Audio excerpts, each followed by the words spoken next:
There's a simple way you can force yourself to be consistent and do hard things. And it's not about having more motivation or discipline. It's about building the right system. At 22, I was working 15-hour days, but I wasn't growing or getting things done. Fast forward to today, and I built 4 successful companies and a community of over 14 million people. In this video, I'll show you how to design a system that makes consistency automatic, so even on the hardest days, you're still able to follow through and get things done. To build this system, you'll need to master the 3 levels of consistency. Level 1, design the system. Level 2, become the system. And level 3, scale the system. Each of these has its own set of habits that will set you up for success. The math to consistency is really simple, right? 1% better every day is 37 times better in a year. Humans have a hard time really fathoming what compounding looks like, because in any given day, it doesn't sound like you're really moving that much, but suddenly when you take a step back, over 30 days, a year, you're amazed at how much you've accomplished. Most people aren't bad because of motivation.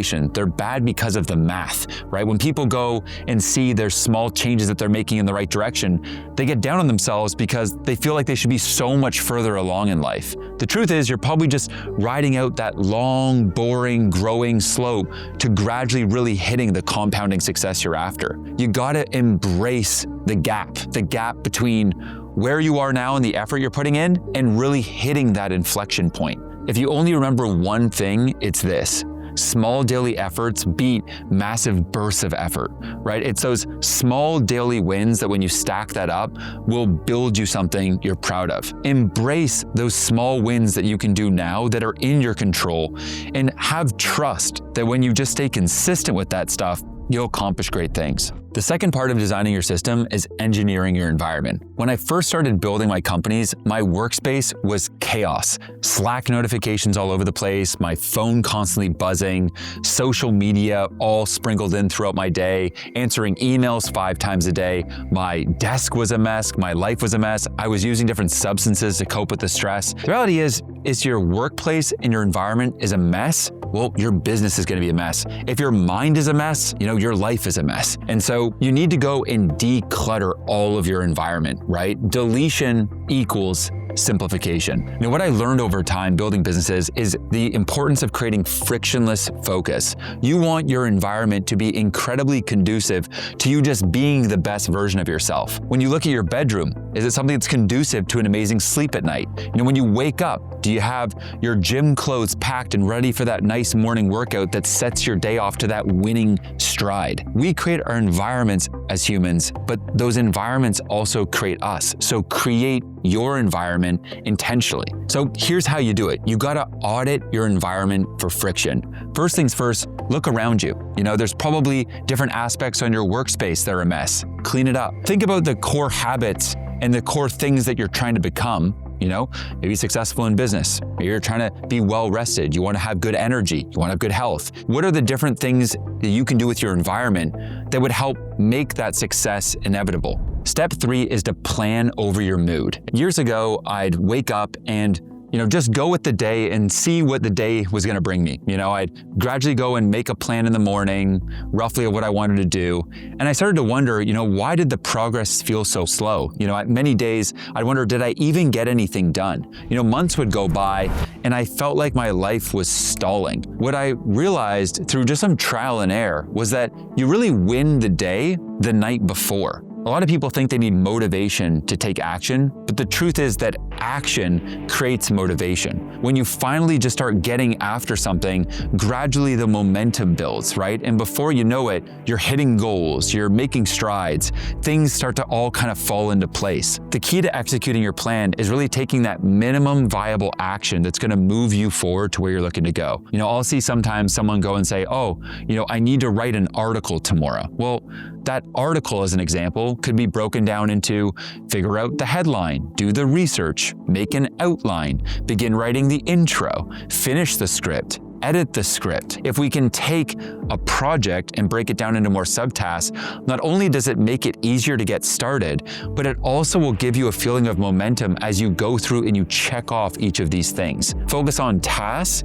not projects, and break things down to the minimum viable action. If you can handle all that, you've passed level 1 and you're ready for the next level. Level 2, become the system. And you do this by strengthening the mind-body connection. When I was younger, I thought that working out was optional. You do it a few times a week, you're good to go. The reality is though, I think we're all different, but for me at least, if I'm not going and breaking a sweat every day, I don't feel right. They have done studies at Harvard showing that, breaking a sweat is like better than Zoloft at fighting things like depression and anxiety. And so, getting a nice jog in, a good run, a row, some yoga, whatever is great to do, not sometimes, but doing something every day of the week. At the end of the day, a lot of life is about your energy, right? It takes energy to get things done, it takes energy to take action, it takes energy to become the best version of yourself. And if your energy is low, well, your momentum's probably gonna be low in life as well. So if you wanna be consistent with your work,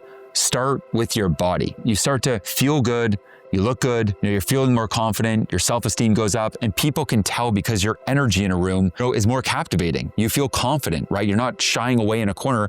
You're totally fine getting in front of a group of people and getting after it, because the truth is that, the same muscles you're kind of working in the gym psychologically are oftentimes those same muscles that you need to work to be consistent. The same thing that's telling you to give up when you're on that 8th rep with a really heavy set of weights is that same sort of voice in your head that's telling you to stop when you've done a couple hard tasks and telling you to not do that 3rd one. Really, more than just working your body, you're working your mind. The next step is an absolute requirement after the last one, and it's to recharge like a pro. Early in my career, I thought that rest was a weakness. In fact, I thought it was like a badge of honor if I was pulling all-nighters, working 18 hours a day. I thought this was the way. I was finally living like a successful entrepreneur. What I've learned is that's actually the opposite of what it should look like. Taking time to rest, to recharge, is much needed.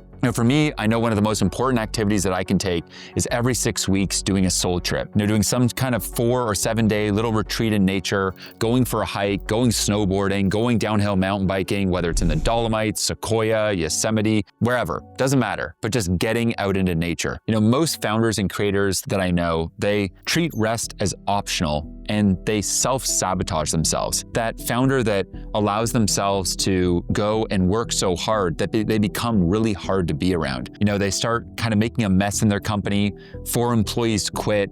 Suddenly now they're finding themselves trying to dig themselves out of a hole, but just constantly kind of digging their own grave. I know this because I've been there, right? I've been that founder that was burning the midnight oil, difficult to be around, and slowly was causing my company to collapse. It's rest that brings clarity. The last part of becoming your system is remembering that your friends are your future. In my early 20s, I wasted a ton of time surrounded by a group of people that weren't great influences. I found myself partying, on substances, doing dumb shit, and I realized that I needed to do a bit of a friend audit. Start to cut the people that were bad influences, remove those people that were energy vampires just bringing me down, and start to get much more curated about the people that I really wanted to be around so that I could become the ultimate version of myself. You need to make sure that you're surrounding yourself with people that reflect those dreams, because at the end of the day, the 5 people you surround yourself with are gonna largely dictate your own success. So choose wisely. Level 3, scale the system. Up until this point, I've shown you how to become more and more consistent, but these next 3 steps are gonna help you become super successful, starting with setting up accountability. A year and a half ago, I decided I was gonna write a book, and one of the first actions that I took was to announce it to everyone I knew. The reason that I did it is because I knew all these people around me were gonna hold me accountable to actually writing this damn book. This sort of way of doing kind of a public accountability exercise of actually announcing to people like, hey, I'm doing this thing, has become incredibly motivating because now I gotta fulfill on that promise that I've given so many people. Most people avoid accountability because they fear embarrassment, but that's the whole thing. Your fear of embarrassment is gonna cause you to actually do the thing. The moment you make a promise in public, you're putting your reputation on the line. And at that point, you will do anything to actually do what you committed to. That's not pressure to avoid, that's pressure to leverage. So if you want to be consistent, set up your accountability in 3 steps. Number 1, publicly announce that you're gonna do the thing. Number 2, go and update those group of people every single week. And number 3, start building an audience of these kind of people that you've committed to now. Use this as the momentum you need to stay after it. This is what's holding most people back from achieving their goals. When I launched Founder OS, actually it was called Soulful Entrepreneur. Yeah, it basically sounded like a yoga studio.